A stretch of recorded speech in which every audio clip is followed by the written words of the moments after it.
কি হলো? তুমি আমার সঙ্গে এরকম ব্যবহার করছো কেন? আমি কি কোনো রকম ভুল করে ফেলেছি? এমনিতেই আমার অফিসের জন্য লেট হয়ে যাচ্ছে, বেকার কথা বলে আমার সময় নষ্ট করো না। কিন্তু রজত, আমি তোমার জন্য চা নিয়ে এসেছি, এটার কি হবে? বললাম তো খাবো না। সকাল সকাল আমার মাথা খারাপ করছো কেন? রজত এই বলে অফিসের জন্য বেরিয়ে পড়ে। রজতের এভাবে চলে যাওয়ায় পূজা অনেক দুঃখী হয়ে যায়। রজত আমার সঙ্গে এরকম ব্যবহার কেন করছে? আমি কি এমন করেছি? তার যদি আমার কোনো কথা খারাপ লেগে থাকে তাহলে তো আমাকে বলে দিতে পারে। পূজা কান্নাকাটি করতে করতে এসব কথা ভাবছিল। এমন সময় তার শাশুড়ি তাকে ডাকাডাকি করায় সে তার কাছে যায়। আরে বৌমা, তোমাকে দেখে একটু চিন্তিত মনে হচ্ছে, সবকিছু ঠিক আছে তো? হ্যাঁ মা, সবকিছু ঠিক আছে। আমার এই জামাটা একটু ছিঁড়ে গেছে, এটা সেলাই করে দিও। ঠিক আছে মা, আমি এখনই করে দিচ্ছি। পূজা তার শাশুড়ির সঙ্গে কথা বলছিল।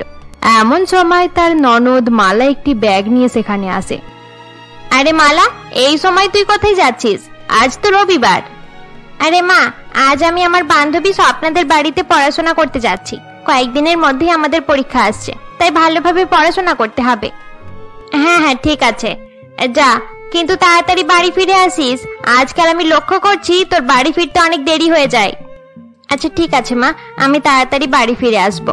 এবার তাহলে আমি যাচ্ছি।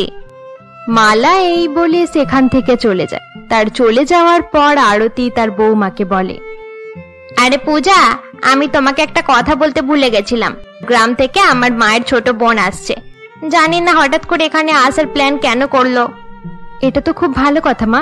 ঠিক আছে, আমি তাহলে ওনার জন্য রসগোল্লা বানিয়ে রাখবো। হ্যাঁ হ্যাঁ ঠিক আছে।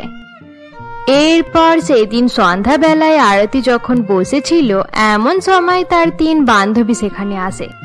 আরতি নিজের বান্ধবীদের সামনে তার বৌমায়ের প্রশংসা করতে থাকে। তোমরা জানো, আমার বৌমা অনেক ভালো। সে বাড়ির সব কাজ করে আর অনেক ভালোভাবে আমাদের খেয়াল রাখে। ওসব ঠিক আছে, কিন্তু সবার আগে এটা বলো যে তোমার বৌমা তার মায়ের বাড়ি থেকে কি কি নিয়ে এসেছে। বাড়িতে যেসব নতুন জিনিসগুলো দেখতে পাচ্ছ তার সবগুলি আমার বৌমা নিয়ে এসেছে। বাড়ির জিনিসপত্র দেখাতে হবে না, তুমি এটা বলো সে কত টাকা নিয়ে এসেছে। আরতি তার বান্ধবীর এরকম কথা শুনে কোনো উত্তর দেয় না এবং চুপ করে বসে থাকে। তাকে এভাবে চুপ করে থাকতে দেখে তার বান্ধবী বলে, তোর ছেলে এত ভালো চাকরি করে, সে যে কোনো ধনী পরিবারের মেয়ে পেয়ে যেত। তুই ঠিক কথাই বলছিস, কিন্তু সবসময় টাকা পয়সা দেখলে হয় না। পূজা অনেক ভালো মেয়ে, তার মতো বৌমা পেয়েছি, এটাই যথেষ্ট।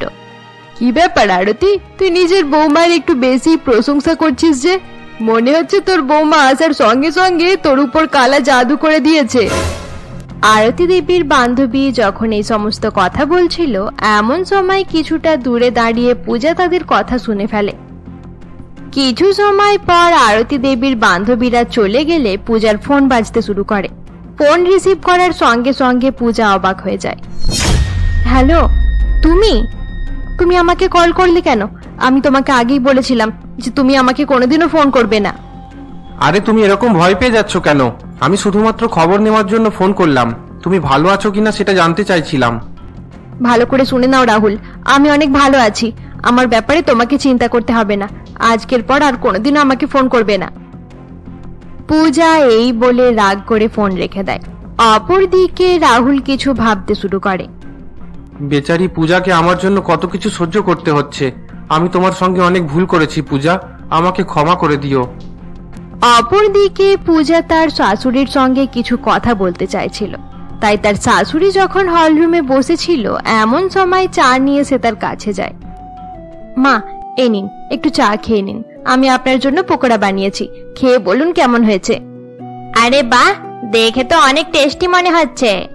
মা, আমি আপনার সঙ্গে একটু কথা বলতে চাই। হ্যাঁ বলো না বৌমা, কি কথা? কোনো প্রবলেম নেই তো? মা, আমি বলতে চাইছি যে আমার বাবা বিয়েতে কোনো রকম টাকা দিতে পারেনি। আসলে যৌতুক দেওয়ার মতো আমাদের আর্থিক অবস্থা নেই। তুমি এরকম করে বলছো কেন পূজা? আমি তো তোমাকে টাকার জন্য কিছু বলিনি। তুমি এসব নিয়ে চিন্তা করো না, যাও গিয়ে নিজের কাজ করো। আচ্ছা ঠিক আছে মা, আমি রাতের রান্নাটা করে নিচ্ছি। পূজা এই বলে রান্নাঘরে চলে যায়। পূজার চলে যাওয়ার পর তার শাশুড়ি মনে মনে ভাবে, আমি জানতাম এদের খুব বেশি টাকা নেই, তবে এটা জানতাম না যে তারা ভিখিরি প্রকৃতির মানুষ। বিয়েতে নিজের মেয়েকে খালি হাতে পাঠিয়ে দিল। আরতি দেবীর বান্ধবীরা নানা রকম খারাপ কথা বলে যাওয়ায় সেও মনে মনে পূজার ব্যাপারে এসব চিন্তা করতে শুরু করেছিল। কিছু সময় পর আরতি দেবীর বৃদ্ধ মাসি লতা বাড়িতে আসে। আরতি তার মাসির সঙ্গে কিছু খাওয়া দাওয়া করার পর গল্প করতে শুরু করে দেয়। আরে আরতি, কোনো ধনী বাড়ির মেয়েকে বৌমা করতে পারলি না? একটু টাকা পয়সাওয়ালা বাড়ির মেয়ে পছন্দ করতে পারতিস। এবারে কি আর করা যাবে মাসি, এসব কথা বলে আর কোনো লাভ নেই। এখন যুগ অনেক চেঞ্জ হয়ে গেছে। সে যদি কোনো ধনী বাড়ির মেয়ে হতো তাহলে তুই বাড়িতে চাকর রেখে দিতে পারতিস। মাসির মুখে এরকম কথা শুনে আরতি আবার দুঃখী হয়ে যায়। ধনী বাড়ির মেয়েকে বৌমা না করার জন্য সে মনে মনে আফসোস করছিল। আচ্ছা ঠিক আছে, এবারে তোকে আর চিন্তা করতে হবে না।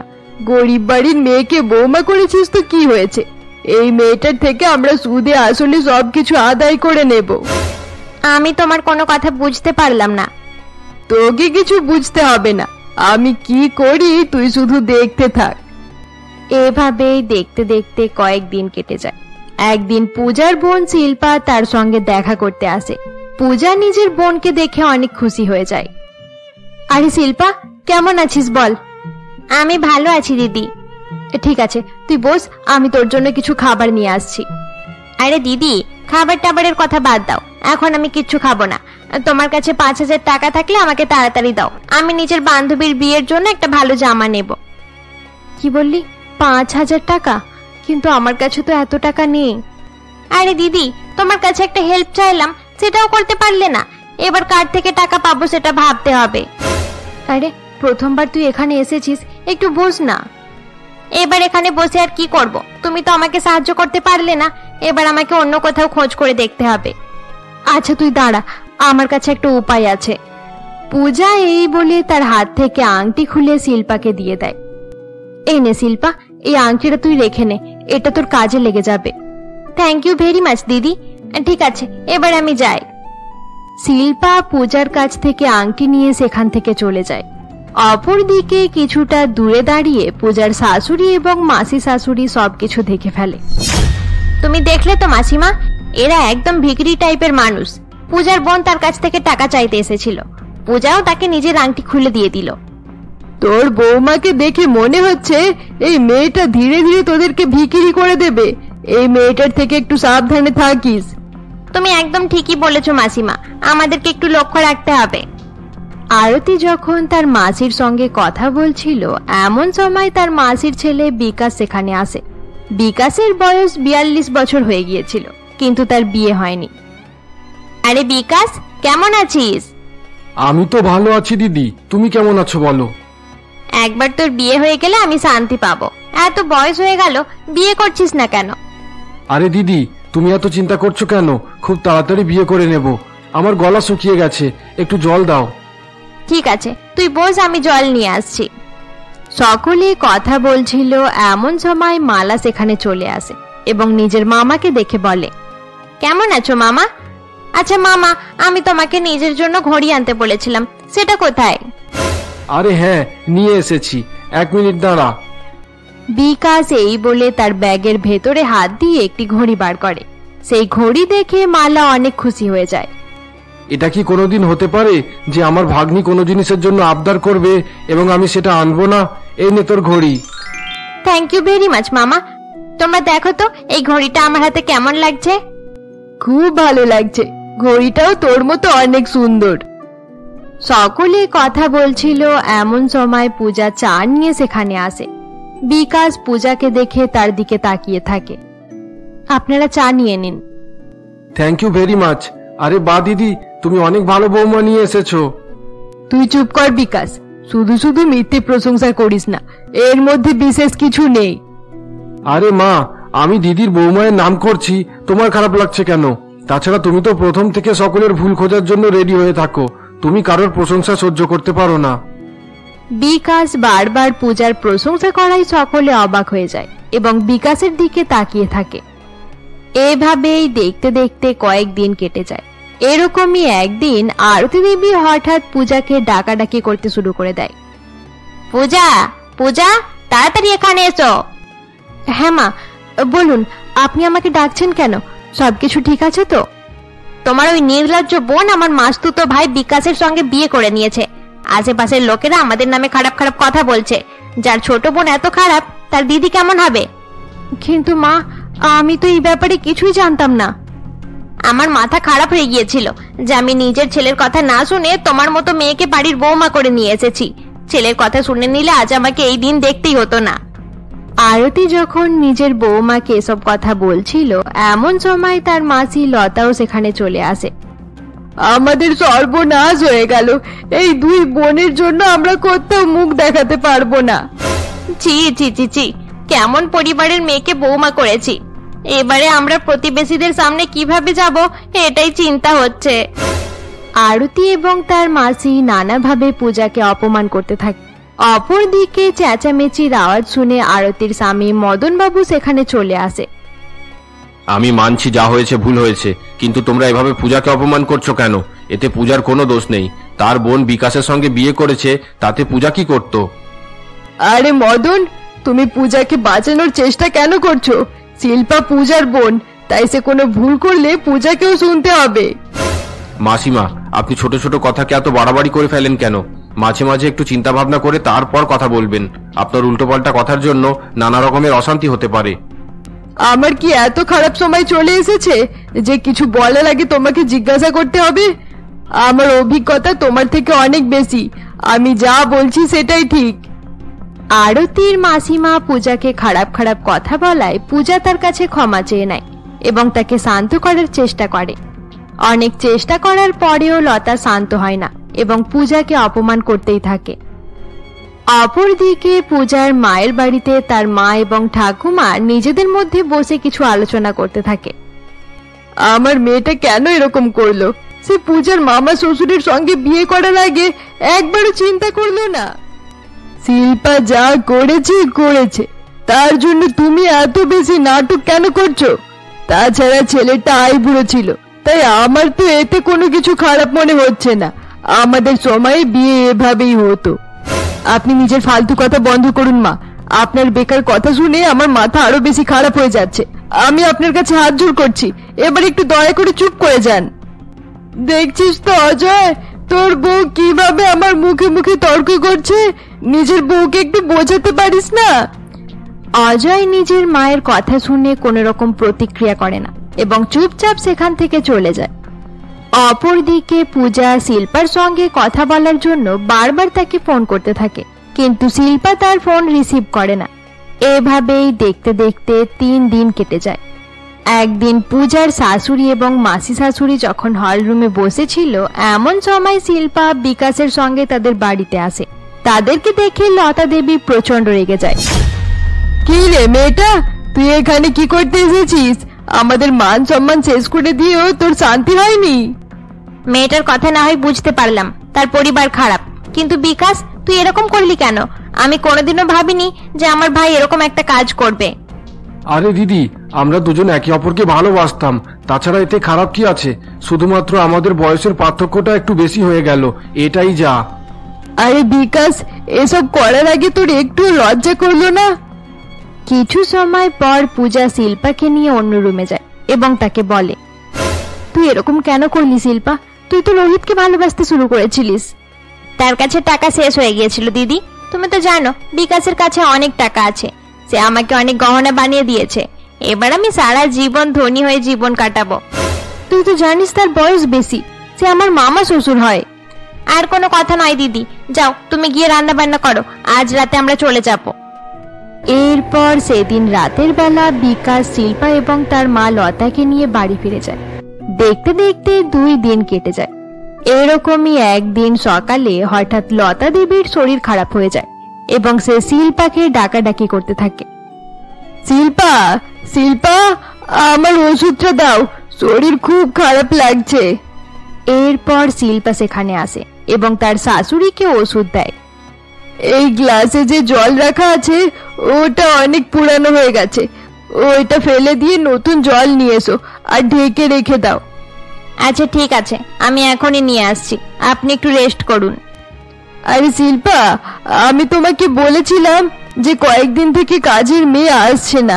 আমার হাতে পায়ে অনেক যন্ত্রণা হচ্ছে, তুমি মালিশ করে দাও। এই বুড়িটা আমার মাথা খারাপ করে দিচ্ছে, সব সময় নানা রকমের নাটক করতেই থাকে।